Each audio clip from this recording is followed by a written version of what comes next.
Всім привіт! Мене звати Варя і я книжкова блогерка.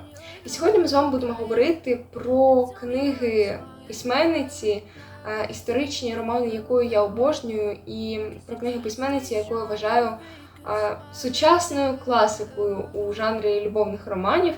І будемо ми сьогодні говорити про книги Сари Джіо.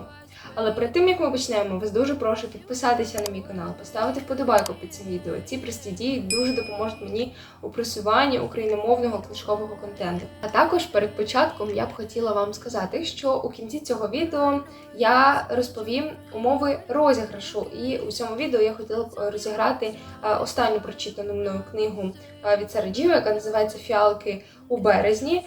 Тож дивіться обов'язково це відео до кінця. Також, якщо ви хочете допомогти просуванню, розвитку цього каналу, ви також можете задонатити за посиланнями в описі під цим відео. Я буду дуже і дуже вдячна. Що ж, Сара Джіо – це американська письменниця, і в неї на рахунку приблизно 20 книг, і вона продовжує все ще їх писати. І більшість з них перекладені українською у видавництві Віват. І вони є і у м'яких, і у твердих обкладинках, що для мене дуже важливо насправді. І деякі з них я вже прочитала і готова поділитися своїми емоціями, своїми враженнями від цих книг. Сподіваюся, що вам буде цікаво. По-перше, прояснімо одну річ. Деякі вважають, що книги Сари Джіо, вони доволі однотипні, схожі між собою за атмосферою, можливо, трохи примітивні, і по суті так воно і є. Деякі також вважають, що її книги читають тільки жінки за 50, але я хочу розвіяти цей міф, тому що книги Сари Джіо любить читати, обожнює навіть читати і моя бабуся, і я. Тому сьогодні розповім чому. Я не знаю, можливо, це через те, що я дещо старомодна і консервативна, але книги Сари Джіо, вони завжди для мене як такий повернення до затишного будиночку на березі моря. Це щось таке завжди тепле, глибоко душевне. І завжди, коли мені хочеться прочитати якийсь роман, і я не знаю, що мені обрати, щоб це 100% захопило мою увагу, я завжди звертаюся до книг Сари Джіо. І починаю свою розповідь про мою найулюбленішу книгу поки що Сари Джіо. Називається вона «Я кохатиму тебе завжди». І вона мені за атмосферою чимось схожа на книгу Колін Гувер «Покинь, якщо кохаєш». Там є певні схожі моменти. І в принципі, що та книга поглинула мене цілком і повністю. Сюжет у «Я кохатиму тебе завжди» розгортається навколо, здавалось би, ідеальної пари. Головна героїня Кейлі не може повірити у власне щастя. Вона успішна журналістка, в неї ідеальний хлопець, в них все добре. Але стається одна ситуація, яка змінює все. Вона раптом на вулиці зустрічає безпритульного хлопця Кейда, який колись був її коханням і залишається, в принципі, коханням її життя.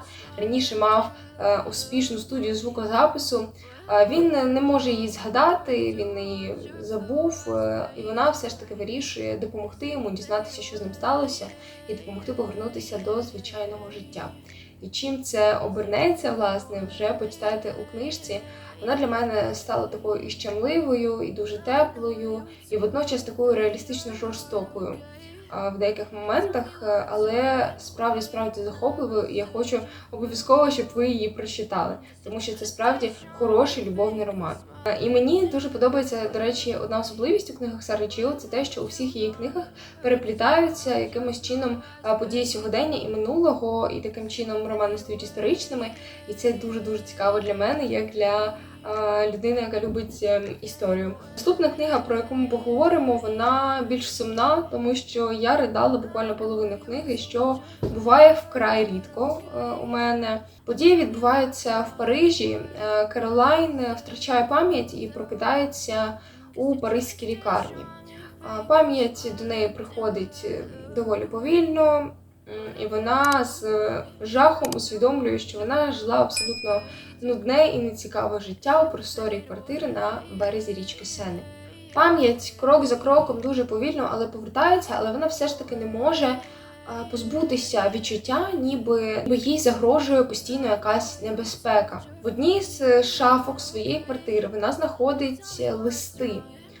з далекого і страшного 1943 року. Ці листи писала молода вдова, дівчина Селін, яка жила в Парижі в часи німецької нацистської окупації. У цих листах історія її життя сповнена страху перед смертю і сповнена вибором, який Селін мала зробити на користь людини, яка вона найбільше кохала у своєму житті. Звісно, під кінець Керолайн розуміє, що її доля і доля Селін насправді дійсно переплітаються між собою і дуже схожі. Намагається розгадати всі загадки своєї свідомості, про які вона забула. Цьому мені було доволі важко читати, по-перше, через постійні описи окупації і війни. Для мене таке зараз важко читати. А по-друге, в цілому історія доволі така трагічна, тому будьте до цього готові, але вона варта вашої уваги, обов'язково додавайте її до свого листа до прочитання. Наступна книга, про яку ми поговоримо, називається «Ожинова зима». Вона не менш захоплива, проте тут майже немає любовної лінії якоїсь, проте є яскраво виражена детективна лінія. Уявіть собі Сієтл у 1933 році. Молода мама Віра Рей залишає на ніч свого 3-річного сина Деніела, цілує його і йде на роботу у нічну зміну у місцевий готель. Повертається вона через те, що почалася хуртовина страшна в травні. Це називається якраз таки «Ожинова зима». І вона повертається і з жахом усвідомлює, що її син зник. А сніг замів усі сліди її сина і можливого викрадача, і знаходить вона тільки його іграшку. Так ми переносимося у Сієтл 2010 року. Тут вже успішна репортерка Клер отримає завдання написати статтю про якраз таку ось цю ожинову зиму, яка відбувається в Сіетлі в травні, про цю ожинову зиму у 1933 році. І коли вона починає писати цю статтю, вона усвідомлює, що в 1933 році залишилася нерозкрита, нерозгадана таємниця, незавершена справа по зникненню хлопчика. І вона вирішує все ж таки віднайти правду того, що ж тоді сталося, якщо поліція вже тоді не змогла це зробити. І виявляється, що життя Клер і життя Віри також доволі тісно між собою пов'язані і мають зв'язок. Ця книга була для мене не те, щоб неочікувана, все ж таки я читала детективи більш майстерно написані, проте це також дуже цікава книжка, не дивлячись на деякі нелогічні, можливо, моменти, я вам все одно раджу її прочитати. Остання книга, про яку вам розповім сьогодні, називається «Фіалки у березні», і я тримаю її зараз в руках, я дочитала її буквально сьогодні. І хочу сказати, що ця історія також стала одною з моїх найулюбленіших. Вона така дуже тепла, вона дуже затишна і неймовірно цікава. Сюжет полягає в тому, що успішна молода письменниця Емілі їде з Нью-Йорку після свого розлучення для того, щоб навідати свою бабусю, яка живе на острові Бейнбридж. Дівчина пережила доволі важке розлучення і творчу кризу, і сподівається, що на острові їй вдасться знайти ось це благополуччя, спокій і відновити свої сили. Однак життя на острові вже не таке безтурботне, яким воно було у дитинстві, коли вона приїжджала туди на канікули. І їй здається, ніби майже половина острова в змові і не хочуть розкривати їй якусь таємницю про її родину. Емілі захоплюється новим знайомим Джеком, але її бабуся не схвалює цього. І до того ж дівчина знаходить давній щоденник, який 1943 року належав дівчині під ім'ям Естер Джонсон. І читаючи цей щоденник, Емілі вирішує, що вона обов'язково має розібратися з усіма таємницями, які приховує цей острів. І я вам хочу сказати, що книга ця читається доволі легко, дуже легко, як навіть сказала, вона дуже цікава, дуже така, знову ж таки, пише Сара Джіо так, що це торкається душі, це відчувається, тому цю книгу я також вам дуже раджу.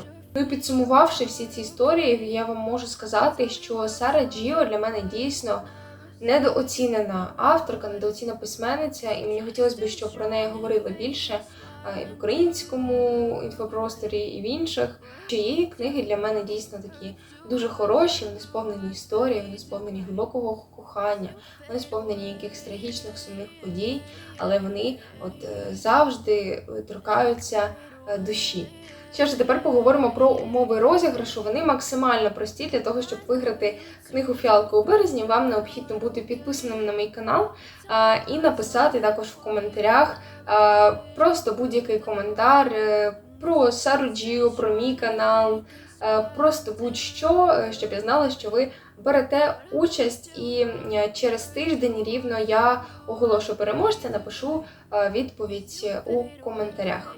Якщо ви читали якісь книги Сари Джіо, то обов'язково пишіть мені свої враження в коментарях, мені буде дуже цікаво почитати, мені завжди цікаво читати ваші відгуки про книжки.